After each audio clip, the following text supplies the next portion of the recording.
Hi everyone, welcome to today's episode of the English Boost Hub podcast. Today, we're talking about a very important topic: how to communicate with confidence. Whether you are speaking English or any other language, confidence is the key to being understood and respected. Let's explore 5 simple steps to help you build your confidence. Chapter 1: Believe in yourself. Confidence begins with believing in yourself. It may sound simple, but it is one of the most powerful ways to improve your communication skills. When you believe in yourself, you send a strong message to others that you are capable, even if you are still learning. But how can you believe in yourself if you sometimes feel nervous or unsure? Let's break it down. First, remind yourself that nobody is perfect. Everyone, even the best speakers, makes mistakes. This is normal, and it's how we learn. When you make a mistake, don't let it stop you. Instead, think of it as a small step forward. For example, if you say a word incorrectly, remember that now you know the correct way to say it. Mistakes are not failures, they are lessons. Next, think about your strengths. What are you already good at? Maybe your pronunciation is clear. Maybe you know many vocabulary words. Maybe you are good at understanding what others say. Focus on these strengths. Remind yourself, I already know a lot, and I am getting better every day. Positive thoughts like this can make a big difference in how you feel. Another way to build belief in yourself is by using positive affirmations. These are simple sentences you can say to yourself every day. For example, you can say, I can learn and improve, or I am doing my best, and my best is enough. Say these sentences out loud or in your mind, especially when you feel nervous.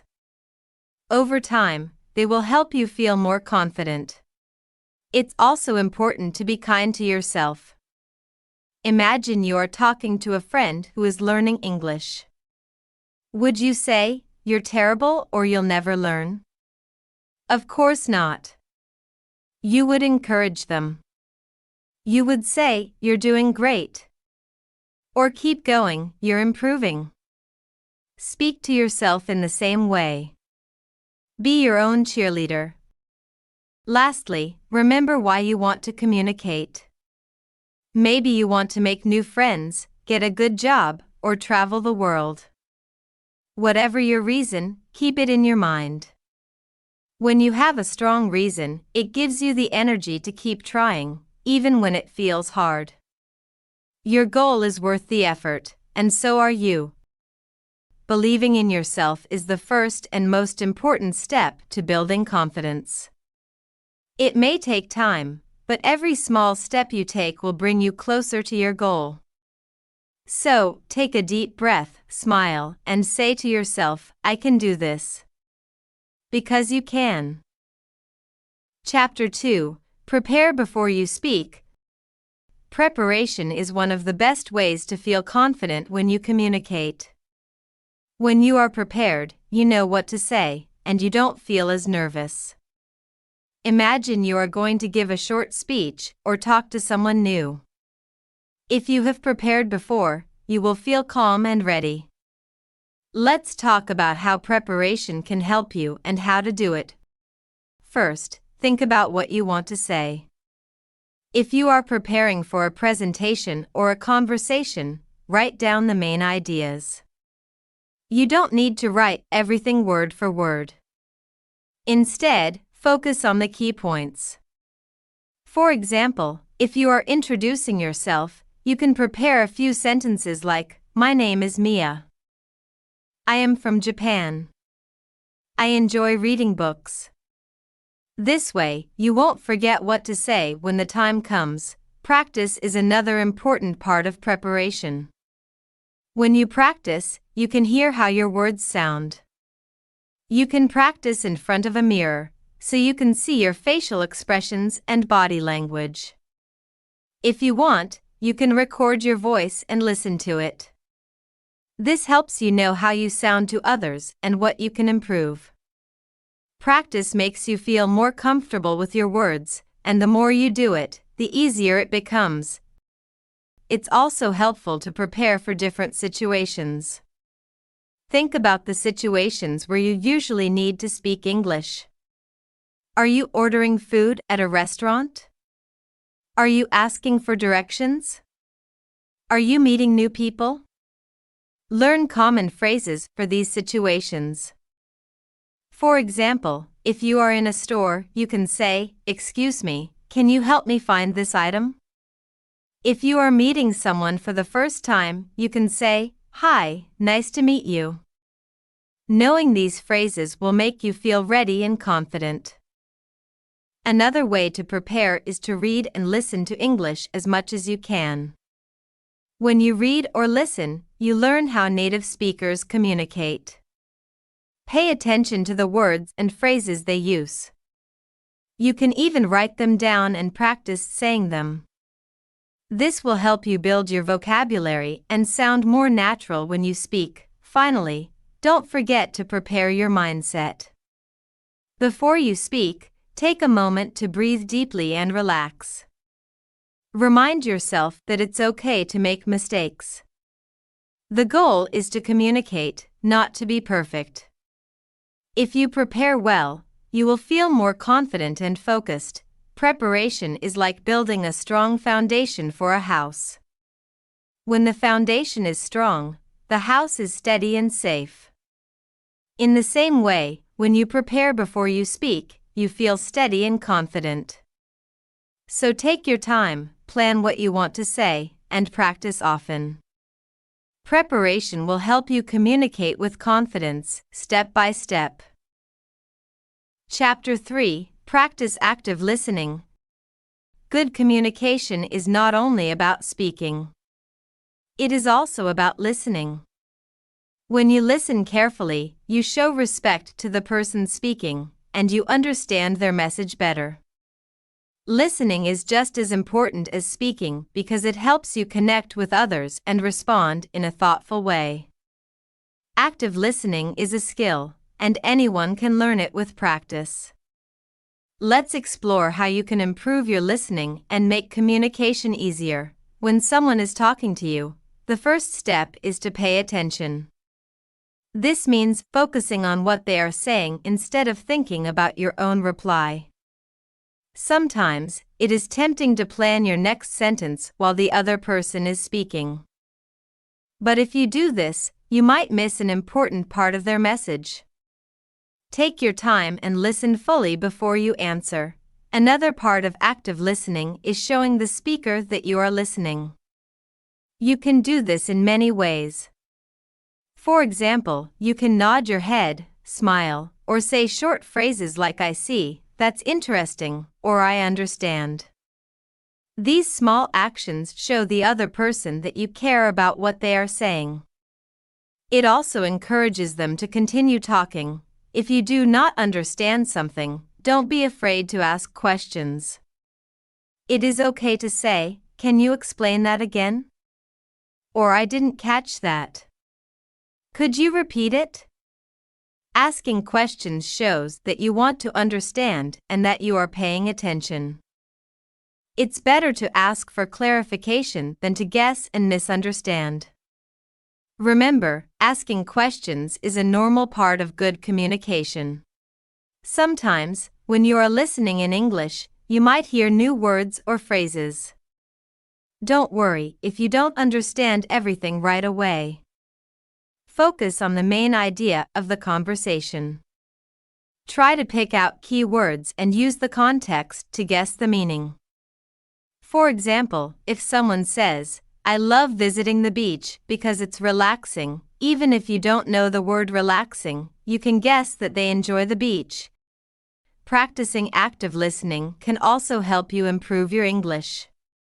The more you listen, the more familiar you become with the sounds, rhythms, and patterns of the language. You can practice by listening to podcasts, watching movies, or having conversations with others. When you listen to native speakers, try to notice how they pronounce words, their tone of voice, and how they pause. These details can help you sound more natural when you speak. Active listening is a two-way street. When you listen carefully, you make the other person feel heard and valued. In return, they are more likely to listen to you when it's your turn to speak. Listening creates trust and understanding between people. Remember, listening is not about being perfect. It's about being present and engaged. Take your time, focus on the person speaking, and don't be afraid to ask questions. The more you practice, the better you will become. Active listening is a powerful tool that will help you communicate with confidence and build stronger relationships. Chapter 4: Use body language. When you communicate, your body speaks as much as your words. Body language includes your posture, gestures, facial expressions, and eye contact. It is a powerful tool that can help you appear more confident, even if you feel nervous inside. Sometimes, body language can say what words cannot. Learning to use it correctly can make you a better and more confident communicator. The way you stand or sit shows a lot about how you feel. If you slouch or keep your shoulders down, people might think you are shy or unsure. On the other hand, standing or sitting up straight shows confidence. When you keep your back straight and your head up, you send a message that you are focused and ready to communicate. This simple change in posture can also make you feel stronger and more self-assured. Eye contact is another important part of body language. When you look at someone while talking or listening, it shows that you are paying attention. Good eye contact helps build trust between you and the other person. If you look away too much, the person might think you are not interested or that you lack confidence. But don't stare too much. It's okay to look away for a moment and then look back. The key is to stay natural and engaged. Your facial expressions can also help you communicate better. A smile, for example, can make you seem friendly and approachable. Even if you are nervous, smiling can help you feel more relaxed and make the other person feel comfortable too. If you are listening to someone, your face can show that you are interested. Nodding your head or raising your eyebrows slightly can let the other person know you are following the conversation. Gestures are the movements you make with your hands and arms. They can make your words more clear and interesting. For example, if you are talking about something big, you can spread your arms wide. If you are giving directions, you can point to show the way. But be careful not to use too many gestures, as this can be distracting. Keep them simple and natural. Even the way you use your voice is part of body language. The tone, volume, and speed of your speech can change how people understand you. Speaking too quietly might make you seem unsure, while speaking too loudly can feel aggressive. Try to speak clearly and at a steady pace. A calm and clear voice shows confidence. If you feel nervous, remember to breathe. Taking deep breaths can help you stay calm and steady. When you are calm, your body language becomes more natural. It is okay to take a moment before you speak. This pause gives you time to organize your thoughts and also shows confidence. Practicing body language is important. You can do this in front of a mirror or with a friend. Notice how you stand, move, and make eye contact. Small changes can have a big impact on how others see you and how you feel about yourself. Using body language effectively is a skill that takes time to learn. But once you understand it, you will find that it makes communication much easier and more enjoyable. Your body language can give you confidence, even when words are hard to find. So, the next time you communicate, remember to stand tall, smile, and let your body speak confidently for you. Chapter 5. Practice and learn from mistakes. The best way to become confident in communication is to practice as much as you can. Speaking and listening are skills, just like riding a bike or cooking. The more you do it, the better you become. But practice doesn't mean you have to be perfect. It's okay to make mistakes. In fact, mistakes are a natural and important part of learning. They show that you are trying and improving. When you practice, don't be afraid to start small. You don't have to give a long speech right away. Begin with short conversations. For example, say hello to someone, ask how they are, or talk about the weather. These small steps help you get comfortable with using English in real situations. Over time, you will feel more confident and ready to have longer conversations. Practicing with other people is very helpful. You can practice with friends, family, or classmates.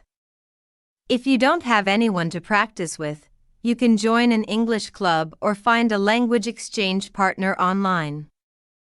Talking to different people helps you hear different accents, learn new words, and improve your listening skills.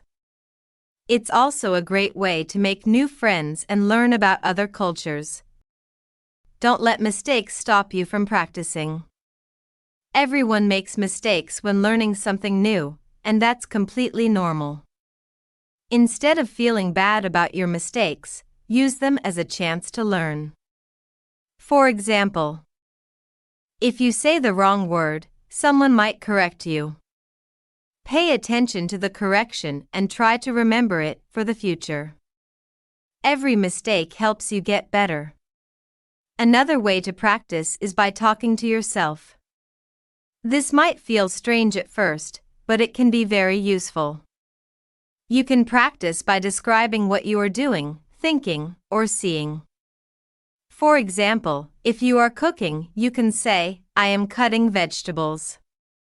Now I am adding salt. Talking to yourself helps you get used to speaking English, and it also improves your confidence. It's important to set small goals for yourself. Goals give you something to work toward and help you see your progress. For example, you can set a goal to learn 5 new words each day, practice speaking for 10 minutes, or have one short conversation with someone. When you reach your goal, celebrate your success. Every step forward is a reason to feel proud. Learning from your mistakes also means being kind to yourself. Don't compare yourself to others. Everyone learns at their own pace. Some people might learn quickly, while others take more time, and that's okay. Focus on your own progress and remember that every effort you make brings you closer to your goal. You can also learn by watching how others communicate. Pay attention to their tone, body language, and expressions. Try to copy their style when you speak. Watching movies, listening to podcasts, or following English speakers on social media are great ways to observe and practice real-life communication. Practicing doesn't mean you have to be serious all the time. Have fun with it. Play language games, sing English songs, or write a short story. Enjoying the process makes it easier to stay motivated. In the end, practice is the key to building confidence. Every time you speak, listen, or learn from a mistake, you are improving. Remember, communication is not about being perfect. It's about sharing ideas and connecting with others. So keep practicing, stay patient, and trust yourself. You are on the path to becoming a confident communicator. That's all for today's episode. Remember, confidence is a skill you can build. Believe in yourself, prepare, listen, use body language, and practice every day. Thanks for listening to the English Boost Hub podcast. If you found this helpful, share it with your friends and leave a comment. See you next time.